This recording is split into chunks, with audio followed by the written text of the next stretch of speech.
told your friend you're not okay? And tell me what's wrong and why you never said you felt that way. And guess you're trying to stay strong and fake a smile until I look away. But I've known you too long, it hurts to watch your blue eyes fade to gray as you fade away, as you fade away.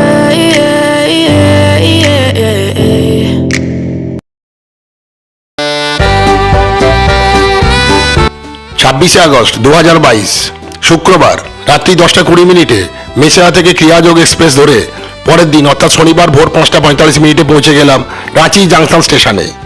এরপর Ranchi station সংলগ্ন taxi stand থেকে গাড়ি ভাড়া করে প্রথমেই চললাম 160 kilometre দূরে নেতারহাটের উদ্দেশ্যে। নেতারহাটে ঢোকার কিছুক্ষণ আগে নর্থ কোয়েল নদীতে বেশ কিছুক্ষণ সময় কাটিয়ে আমরা প্রবেশ করলাম কুইন অফ ছোটনাগপুর নেতারহাটে। শাল, কেন্দু, মহুয়া এবং ইউক্যালিপটাসের জঙ্গল দ্বারা আচ্ছাদিত এই পাহাড়ি পথ বেয়ে এগিয়ে চললাম নেতারহাটের প্রধান আকর্ষণ ঝাড়খণ্ডের সর্বোচ্চ জলপ্রপাত লোধ ফলস দেখতে। ওই যে সামনে দেখছেন নেতারহাট লোধ ফলস যাওয়ার ডাইভারশন পয়েন্ট। এই জায়গা থেকে ডান দিকে প্রবেশদ্বার দিয়ে গেলে পৌঁছে যাবেন 7 কিলোমিটার দূরে নেতারহাটে এবং বাম দিকে গেলে পৌঁছে যাবেন 51 কিলোমিটার দূরে লোধ ফলসে। এখন সময় 11:30। যথেষ্ট সময় আছে দেখে আমরা রওনা দিলাম লোধ ফলসের দিকে। আমরা আশা করছি 1 ঘন্টার মধ্যেই পৌঁছে যাব লোধ ফলসে। সেই শাল, কেন্দু, মহুয়া ঘন জঙ্গলের মধ্য দিয়ে সুন্দর পিচ ঢালা রাস্তায় গাড়ি মসৃণ গতিতে ছুটে চলেছে।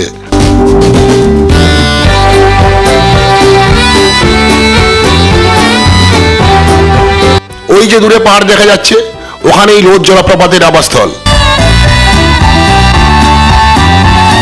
লোধ জলপ্রপাতের প্রবেশদ্বারে আমরা পৌঁছলাম বেলা 12:40। আর একটু এগোতেই শুনতে পেলাম জলপ্রপাতের বজ্রনাদ। Let's enjoy the Lodh waterfalls in very short time.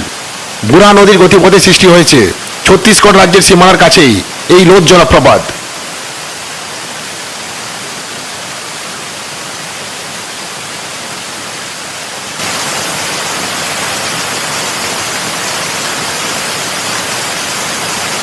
আর ওই যে ওপরে দেখছেন প্রবল জলের সঙ্গে পাথরের অভিঘাতে সৃষ্টি হয়েছে জলীয় বাষ্প। এই ভরা বর্ষাকালে পুরো পরিবেশটাই ধারণ করেছে ভয়ঙ্কর সুন্দর।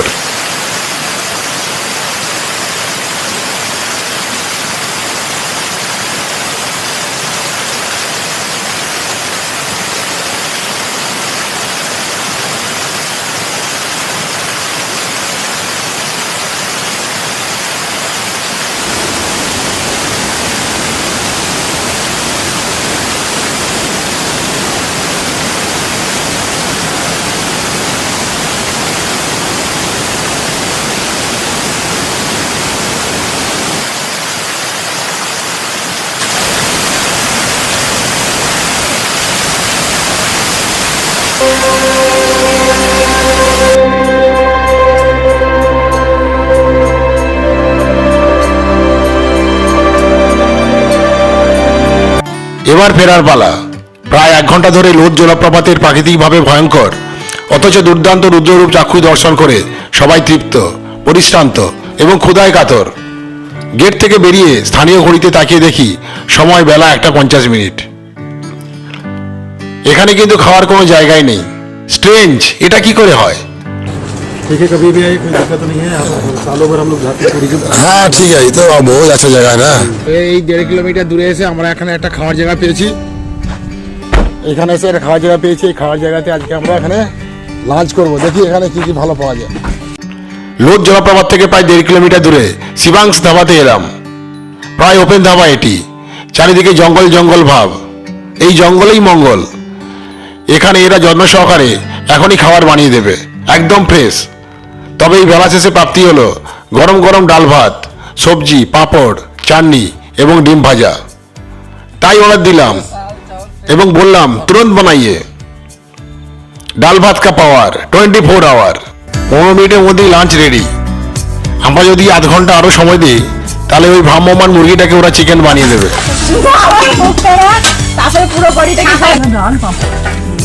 এসব খিদে পাচ্ছে তো, এটাই আমার দারুণ লাগছে খেতে, তাই না?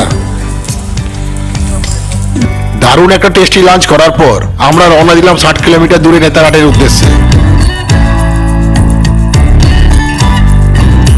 আকাশ কিন্তু ঘন কালো মেঘে ঢাকা, মাঝে মধ্যেই বৃষ্টি হচ্ছে, চারিদিক প্রায় অন্ধকার।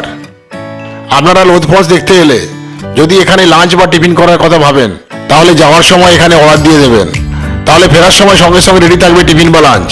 আপনারা এই ফোন নাম্বারে ফোন করে অর্ডার দিতে পারেন প্রয়োজন অনুযায়ী। গল্প করতে করতে নেতারহাট পৌঁছে গেলাম। এই হলো নেতারহাট বাস স্ট্যান্ড। ঝাড়খণ্ড কা গৌরব, নেতারহাট মে আপকা স্বাগত হ্যায়। এই নেতারহাট বাস স্ট্যান্ড থেকে আমরা ডান দিকে টার্ন নিয়ে ঝাড়খণ্ড গভর্নমেন্টের বনবিশ্রামাগার বা ফরেস্ট রেস্ট হাউসে যাব। মনের মধ্যে টেনশন এবং এক্সাইটমেন্ট উভয়ই 50-50 অ্যাক্টিভ। কারণটা হলো ফরেস্ট রেস্ট হাউসে আমাদের বুকিং কিন্তু 100% কনফার্ম নয়।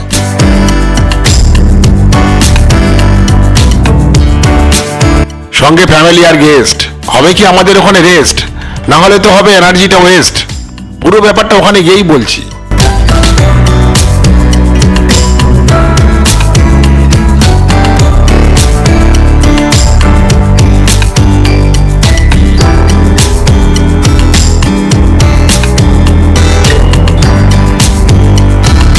সদ্য বৃষ্টি স্নাত হয়ে নেতারহাট সত্যি কুইন অফ ছোটনাগপুর হয়ে উঠেছে। নামটা কিন্তু তোমার সার্থক। চারিদিকে শুধুই সবুজ আর সবুজের উৎসব। বর্ষাকালে ঝাড়খণ্ডের এই রূপ দর্শন অন্য ঋতুতে কখনোই পাওয়া যাবে না।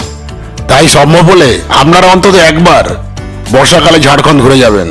ওই তো লেক ভিউ রিসোর্টের সাইনবোর্ড।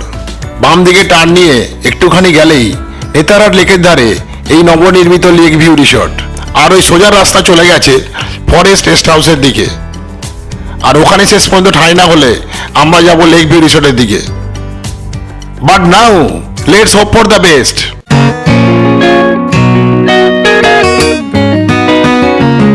মনে হচ্ছে যেন একটা বিউটিফুল সেরিন এনভায়রনমেন্টে প্রবেশ করছি। এন্ট্রান্সে দুদিকেই গর্জাস গার্ডেন, দারুণ পরিবেশ।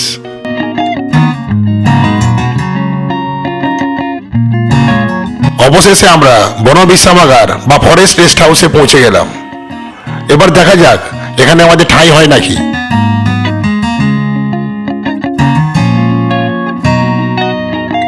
দুর্দান্ত এই জায়গাটা খুবই নিস্তব্ধ। কথা বলার জন্য কাউকেই দেখতে পাচ্ছি না। রিসেপশন বলে কিছুই নেই এই প্রপার্টিতে। কিশোর ভাই তো এদিক ওদিক রাউন্ড ট্রিপ দিচ্ছে, যদি কারো দেখা পাওয়া যায়। What a strange situation.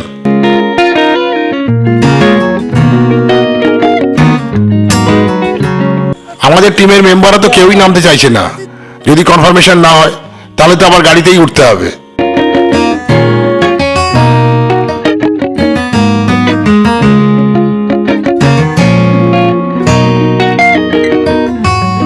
খানিকক্ষণ ধৈর্য ধরার পর এখানকার কেয়ারটেকার জানালেন আমাদের দুটো রুম 100% কনফার্মড, অর্থাৎ সবুরে নেওয়া ফলে।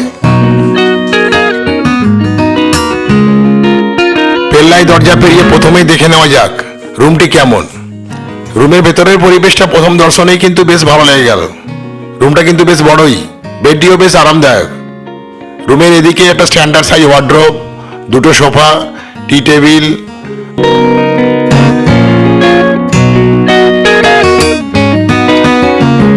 এই বেডরুমে কিন্তু কোনো টিভি নেই, আর জায়গাটা ঠান্ডা বলে কোনো এসিও কিন্তু এখানে নেই। এই বড় রুমে একটি মাত্র সিলিং ফ্যান, যেটা ঠান্ডার অনুভূতি আমার পক্ষে যথেষ্ট। ফল সিলিং এর কাজ, লাইটিং আর বড় রুম সব মিলে কিন্তু রুমটা বেশ গর্জাস। আমাদের রুম ওদিকে আবার একটা রুমের হদিস পেয়েছে। বেডরুম সংলগ্ন এটি একটি ছোট ড্রয়িং রুম। রুমটি বেতের চেয়ার এবং সোফা দিয়ে সাজানো।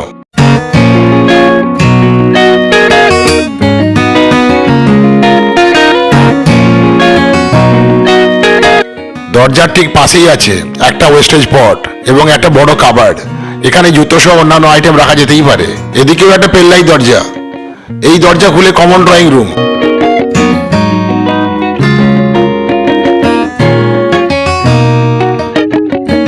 এখানে দেওয়ালে দেখছি একটা বড় এলইডি টিভি আছে। ঠান্ডা রাত থেকে বসার জন্য আছে ফায়ার প্লেস। সবাই মিলে একসাথে আড্ডা দেওয়ার জন্য এটা একটা দারুণ জায়গা। তবে তার জন্য এখানে 2 নাইট বা 3 নাইট থাকলে ভালো হয়।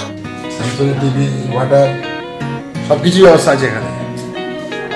সুন্দর জায়গা, মানে সব মিলিয়ে একটা টোটাল একটা ভালো প্যাকেজ।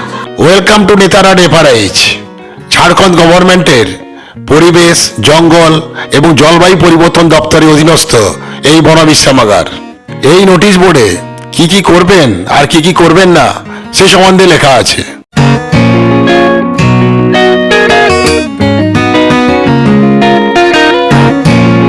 এবার চলুন ডাইনিং রুমটা দেখাই। 6 জনে ভালো মতো বসে খাওয়ার এই ডাইনিং টেবিল। এখানে রানিং ফ্রিজ আছে, হাত ধোয়ার বেসিন, আরও ওয়াটার, সবই এই ডাইনিং রুমে আছে। কিচেন ইউটেন্সিল রাখার জন্য আধুনিক সেলফ। স্পেশাল পারমিশন নিয়ে এখানে রান্না করতে পারেন, তবে রান্না করা সবকিছু আইটেম যেমন গ্যাস, ওভেন ইত্যাদি আপনাকেই ব্যবস্থা করতে হবে। এদের নিজস্ব কোনো কিচেন সার্ভিস নেই। এর ফলে ব্রেকফাস্ট, লাঞ্চ বা ডিনার সবই আপনাকেই ব্যবস্থা করতে হবে। তবে কিভাবে খাওয়ার ব্যবস্থা সহজেই করবেন তা একটু পরেই দেখাচ্ছি। আরে বাবা, চিন্তা করার কিছুই নেই, আমরাও তো এতজন পাবলিক, খেতে তো হবেই। তার আগে এই রিভিউগুলো করে নিই, আপনারা এলে সুবিধা হবে। এবার বাথরুমের রিভিউটা দেওয়া যাক।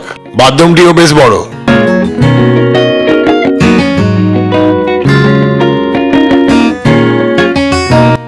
গিজার, শাওয়ার, বেসিন, আয়না, হ্যাঙ্গার সবই আছে। সব মিলিয়ে বাথরুমটি বেশ পরিষ্কার। বাথরুমে কিন্তু কোনো এক্সস্টার ফ্যান দেখতে পেলাম না, এটা কিন্তু একটা বড় ড্রব্যাক।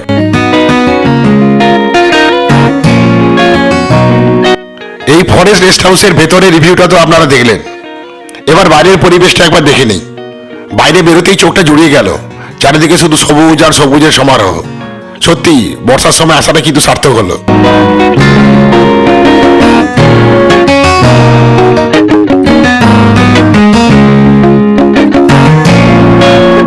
ওই যে সামনে দেখছেন, মেঘমুক্ত দিনে ওখান থেকে দুর্দান্ত সানরাইজ দেখা যায়। অনেকেই ভোরবেলা সানরাইজ দেখতে এখানে আসেন। চলুন ওই জায়গাটায় যাওয়া যাক। বাহ, এখানে দারুণ বসে থাকার জায়গা, সবাই মিলে এখানে হইচই করতে দারুণ লাগবে। আর ওই যে সামনে দেখছেন, ছবির মতো সুন্দর, এটা একটা ট্রি হাউস। এই ফরেস্ট রেস্ট হাউসে যে কোনো ধরনের রুমের ট্যারিফ কিন্তু 1000 টাকা। ফার্স্ট কাম ফার্স্ট সার্ভ বেসিসে এখানে রুম অ্যালটমেন্ট করা হয়।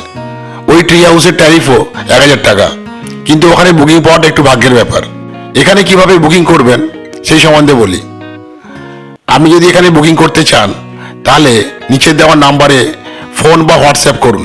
লোয়ার দাগা ফরেস্ট রেঞ্জের district officer DFO mister Arabinda কুমারকে। আপনার রিকোয়ারমেন্ট অনুযায়ী রুম অ্যাভেলেবেল থাকলে হোয়াটসঅ্যাপে মেসেজ দিয়ে উনি কনফার্ম করে দেবেন প্রফেশনালি বলছি, কারণ রুম এনরোলমেন্ট যে কোনো সময় ক্যান্সেল হয়ে যেতে পারে যদি কোনো মন্ত্রী বা ভিভিআইপি বা কোনো ফরেস্ট অফিসার এখানে আসেন। শনিবার বা রবিবার এবং অন্যান্য ছুটির দিনে এই কারণে রুম পাওয়াটা খুব ভাগ্যের ব্যাপার হয়ে দাঁড়ায়। আজকে শনিবার, আমাদের একটু চিন্তাই ছিল। এখানে প্রফেশনালি বুকিং আমাদের ছিল, কিন্তু ভিভিআইপি আসেননি, সেই কারণে রুমগুলো কিন্তু আমরা পেয়ে গেলাম। সুতরাং আপনারা যখন বুকিং করবেন এই ব্যাপারগুলো অবশ্যই মাথায় রাখবেন। রুমের পুরো টাকা আপনাকে কিন্তু এখানে এসেই দিতে হবে।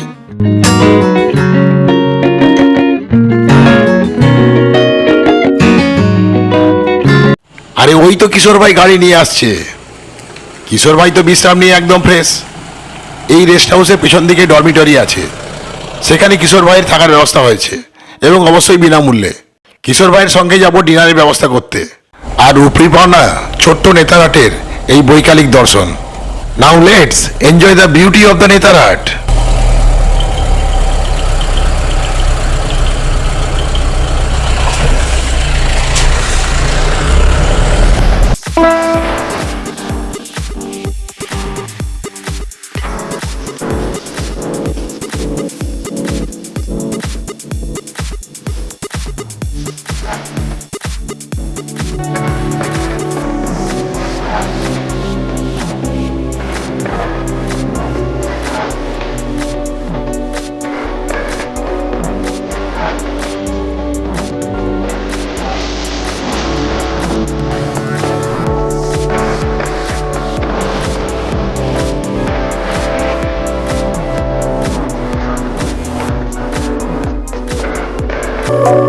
সামনেই দেখা যাচ্ছে নেতারহাট ডাক বাংলো। ডাক বাংলোর কাছে ছোট্ট একটা দোকান। এই ডাক বাংলোর মোড় থেকে কোথায় কোথায় যাওয়া যাবে তার ডিরেকশন এখানে দেওয়া আছে। এখান থেকে বাম দিকে রাস্তা দিয়ে চলে গেলে নেতারহাট লেক, কোয়েল ভিউ পয়েন্ট, সানসেট পয়েন্ট, এই সকল পয়েন্টগুলো দেখা যাবে। আবার সামনের রাস্তা দিয়ে সোজা চলে গেলে হোটেল প্রভাত বিহার, ঝাড়খণ্ড গভর্নমেন্টের এটি একটি ফেমাস হোটেল, কিন্তু কস্টলি। অরুণোদয় গেস্ট হাউস, এটি বাজেটের মধ্যেই। আর নেতারহাট ডাক বাংলোর সামনেই আমরা দাঁড়িয়ে আছি। এটি লাটেহার জেলা পরিষদের ডাক বাংলো। যাই হোক, এখন ডিনারের ঝামেলাটা মিটিয়ে দিই। জিজ্ঞাসা করি কি কি পাওয়া যাবে এখানে। ডিনার में क्या क्या मिलेगा? रोटी चावल वेज नॉन वेज।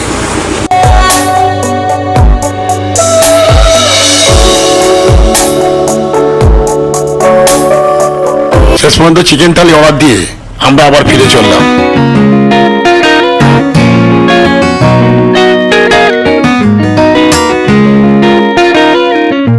ছোট্ট হিল স্টেশন নেতারহাটে এই বিকেল বেলাতেই বেশ ঠান্ডা ঠান্ডা ভাব, আর সেটাই রুমের পরিবেশ দেখলেই মালুম হয়। তোমরা যত ইচ্ছে গল্প করো না।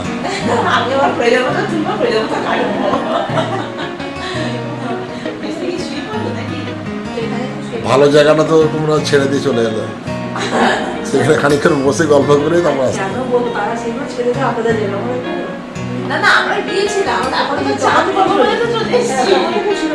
এই ফরেস্ট রেস্ট হাউসের নির্জন সানরাইজ পয়েন্টে সন্ধ্যা নামছে, আর চারিদিকটা ক্রমশ আঁধারে নেমে আসছে। এই আঁধার এবং আলো সব মিলিয়ে রেস্ট হাউসকে বেশ মায়াবী বলেই মনে হচ্ছে। ট্রি হাউসে আলো জ্বলে উঠেছে। মনে মনে ভাবছি ওই ট্রি হাউসে থাকার সুযোগ পেলে বেশ হতো। এখন এই সন্ধ্যাবেলায় প্রায় 6:30 বাজে। এই সময় দেখতে পাচ্ছি পরিবেশটা বেশ শান্ত এবং নির্জন। আর একটু পরেই আমরা ডিনার আনতে যাব। নাইট সাফারি করে ডিনার আনতে আমরা সবাই মিলেই যাব। তাড়াতাড়ি ডিনার করে একটা লম্বা কোজি রেস্ট। হাসির শব্দে চারিদিকে নিঃশব্দ ভেঙে যাচ্ছে। দেখি তো ব্যাপারটা কি।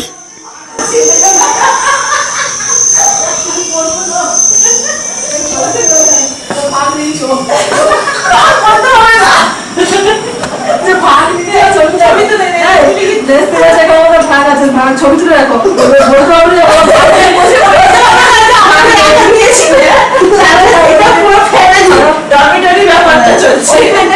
খাওয়া দাওয়ার জন্য খাওয়া দাওয়া হ্যাঁ, ওখানে খেতেই পারি। এখানে ও এত ফোনে কি করছো? শেষ পর্যন্ত ঠিক হলো আমরা এখানেই ডিনার করব।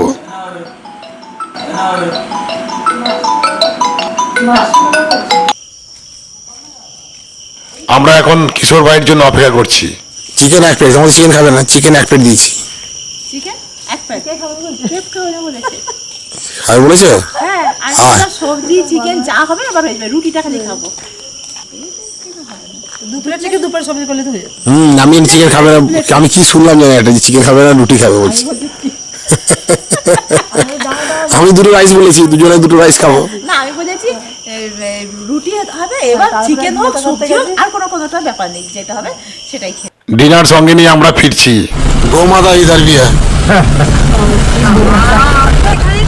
এরা এখানেই থাকে তো, এদের তো ইন্স্যুরেন্স করা আছে। হ্যাঁ, ইন্স্যুরেন্স কানে এদের নাম্বারিং করা আছে।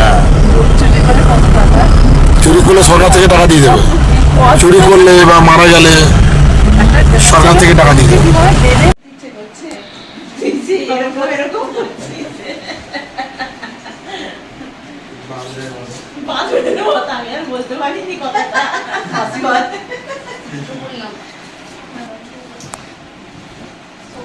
আমাদের ডিনার এখন রেডি হচ্ছে। সোমা ম্যাডাম আবার সেই দুর্দান্তভাবে ডিনার সার্ভ করতে শুরু করে দিয়েছেন। আমাদের সঙ্গে আপনারাও এনজয় করুন টেস্টি চিকেন থালির স্পেশাল ডিনার। আর যদি খেতে চান চলে আসুন পূজা চুরিতে নেতারহাট। রেনি সিজন কিন্তু এখনো ভালো মতো চলছে। নেচার এবং ভয়ঙ্কর ফলসগুলো দারুণ দারুণ এনজয় করতে পারবেন। দুর্গাপুজোর শুভেচ্ছা জানিয়ে এবারে ব্লগটি এখানেই দ্য এন্ড। দেখতে থাকুন Indranil blogs YouTube channel, because lots to no.